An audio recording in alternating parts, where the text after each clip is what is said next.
Hello there, it's Susie Walker here from Psychologies Magazine. I've got my little friend here, my new little dog called Bertie, who's going to help me interview the wonderful Ruby Wax. We have Ruby Wax with us today. If Ruby needs no introduction, but just in case she does, she's OBE, comedian, mental health campaigner, author of many best-selling books, but her new book, and Now for the Good News, is out now. Just let me get this. Oh, look at that. Oh my God. Are you pleased, Ruby? Well, yeah, it took me many years to write it. So I'm pleased with the cover. I'm pleased with the insides. Yeah. It's really good. But I know that you're doing a big talk on Sunday, aren't you, for the Mind, Body, Spirit Festival about overcoming feeling frazzled. Right. And I think, God, if any time we're all feeling so frazzled right now, lockdowns happened. And then we're just coming out of it now, and the anxiety is high. Ruby, help us. How can we use mindfulness to help us just to transition with this? I mean, God knows what's going to happen, but how can we use mindfulness right now? Well, look, mindfulness isn't for everybody. And yeah, we need a tool definitely to get the stress levels down. Otherwise, mental health is going to be the next pandemic. But for me, I wanted to, before COVID, I wanted to get my eyes off the bad news because it's too much incoming, and we become, kind of laboratory rats with more and more hits of, and eventually it'll break you down. That's why the number of mental illness and physical illness, because it trickles down into your immune system.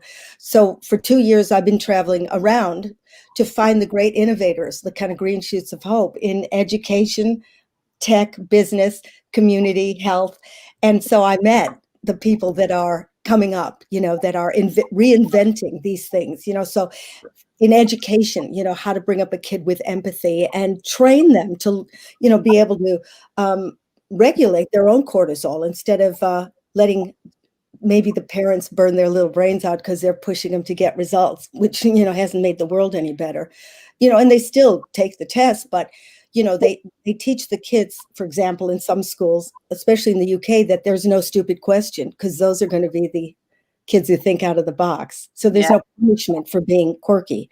And they have a buddy system. And then I went to look at business, but basically, and tech, and basically the motif of all, or the theme of all of these areas is community.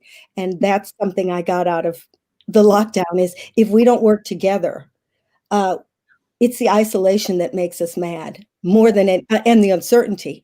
Now, mindfulness is really good to kind of deal with uncertainty, which if we practiced dealing with that before, we wouldn't have swirled in such a frazzled state, but we didn't. So mindfulness is good for getting the cortisol down, and frazzled really means stress about stress. And so we layer it on. So stress is normal, anxiety is normal, but we're the first generation to go, oh my God, I shouldn't be so stressed. Nobody else is so stressed. Mindfulness is good for that. But as far as the human race, I can't speak for everybody, but I know when I link up with other people and we cut the crap, and speak from the heart and not do cocktail chatter, that's when I feel rested. I feel connected, and I feel, this kind of compassion, and that's salvation. And these new green shoots are making sure there's empathy even in big business. And it is happening. I'm not fantasizing it. And in education and in tech. I mean, I love what you're doing, because, it seems very bleak, and it's just, it feels like, oh my goodness, there's no hope. But your book gives us hope. Your book. Well, I mean, I did that on purpose, because you want bad news, switch on anything. I get bad news. I'm sitting in my house. I don't even watch TV. It comes through the walls. So we have to intentionally look, and of course I travel to find it, but you can take things from this book and use it, to change your life, tiny, tiny incremental bits, techniques they use in business, in schools. Switch on the right tech, and I'm telling you, they're not all out there to kill you.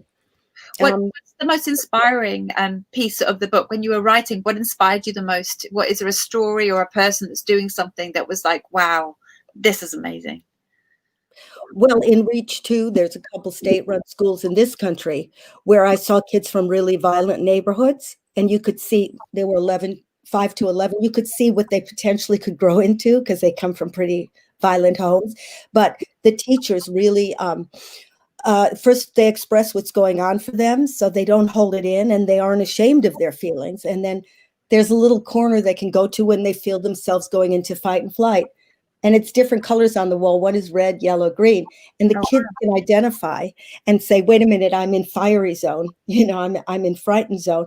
And then they have tools that they work on. You have to exercise your brain like you do your body that help them get into the yellow zone and then into the green zone. And then they go back and take the exam. And that's when you get the results, not when you scare them rigid. And okay, they have the buddy system. I ended up crying at the end of the day, and I don't cry. I had to hold my face like this, as a small little kid said. Sometimes they have tools, watches the rain, which reminds him of living at home where everybody's screaming. But then he watches the ripple effect, when it splashes down, and he can breathe again. So all the kids are so compassionate. And at the end, they all sang to me. Oh my God. So I had to hold my face like this so I wouldn't cry. And then I went to work at Patagonia, which is a sportswear company in Ventura. And I'll tell you something, these guys are walking the talk. They've been around 40 years and they don't rip you off. And everything is recycled. I got a sweater made out of plastic bottles, but it's not some hippie company. This has been going for 40 years and they quadruple their profits every year, but they make sure everybody's paid fairly. Even if the stuff is made in China, whatever, those people are getting medical help. It's fair there. And you can feel the kind of joy that their community is where they work. There's little lanes between the offices where there's schools for the kids, so the parents can just look down and watch their kid, so they understand that they're improving the world for what's down there. So they've got it right, and we can learn from that. Yeah. Not the whole thing, but just steal some of those ideas. So in all of those, so in schools and in business, what are the common threads? You talked about community. You were talking about, it's almost like a self-awareness, for the kids to get the self-awareness. I'm at red zone, and then getting the tools in all of these things. What are you seeing kind of joins them together? Any comments? Yeah, if you want to do mindfulness, that'll give you the tools. So will yoga, so will certain Tai Chi. Those are at home things. It's like going to the gym and getting strength. And then you can go, you can use that strength. You don't just get it for no reason. But whenever people connect, and I see them do that, I have my Frazzled cafes at 5:30 most nights.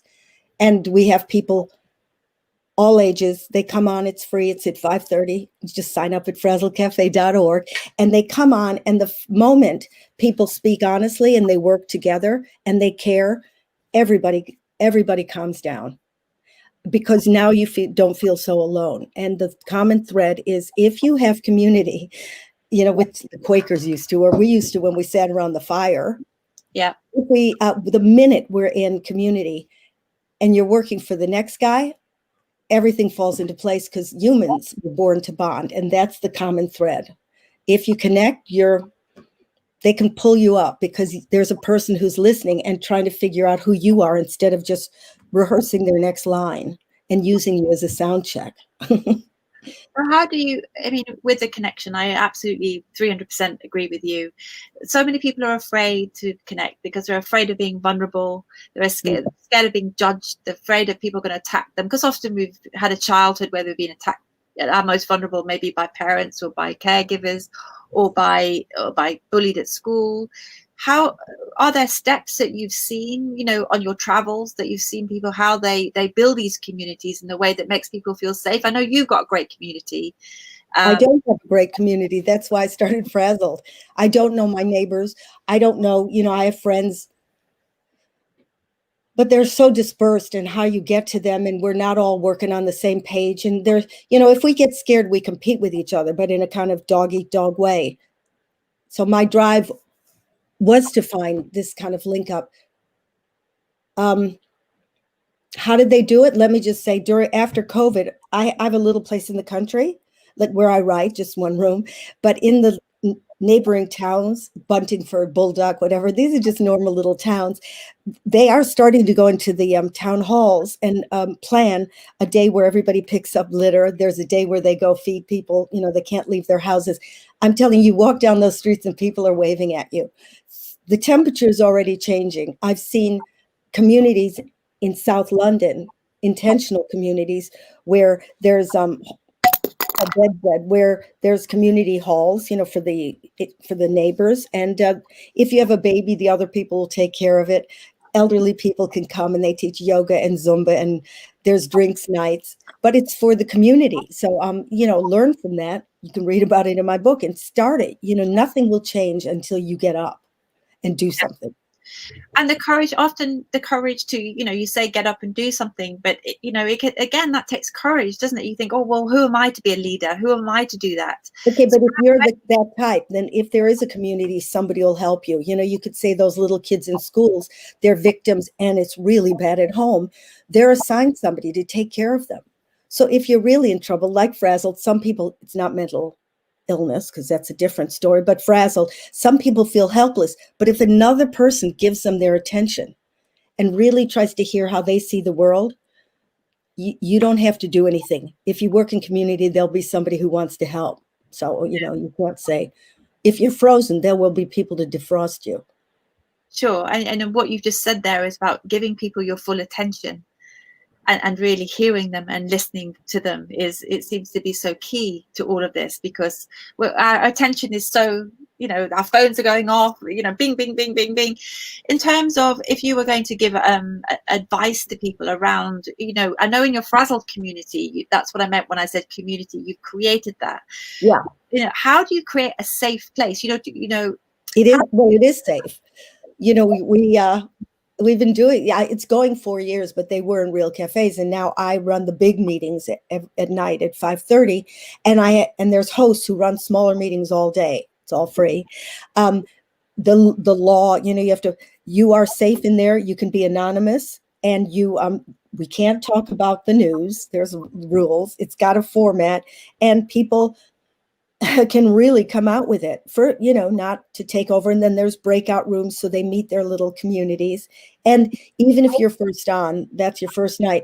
I'm telling you, when you feel it, and it affects you, because humans, I love this expression, we work like neural Wi-Fi. So if I'm if I'm kind to myself, it passes to you. If I'm full of rage, you'll get it too. Community has to start like that. And, they're in Buntingford. These are kind of conservative towns. The very act of being kind changes the whole inner landscape of people's biology. If anybody is listening to this broadcast now and they think, you're right, I want to start a community, I want to, what would you say? Join Frazzled. Okay, number one. Yeah, go to your town. Go if you're in a town, if you're near a town hall or a church or whatever, see if you can start it. Go knock on people's doors who might need food. You watch how you feel. Just open the door for somebody when they're, in a queue. It starts tiny. You can't say, burn your bottles and start, fixing the ozone. It's tiny little steps. And they're in my book, Tiny Steps. Yeah, show up your book. Let me see it again. The Good News. And not the good news, to the future with love. To the future. I mean, what a brilliant book. That's exactly what we all need to read right now, isn't it? Oh my goodness, because it's so depressing. Ruby, thank you so much for your time today. Lots of love. Keep up the brilliant work, and I will see you really soon. Lots of love. Bye. Thank you.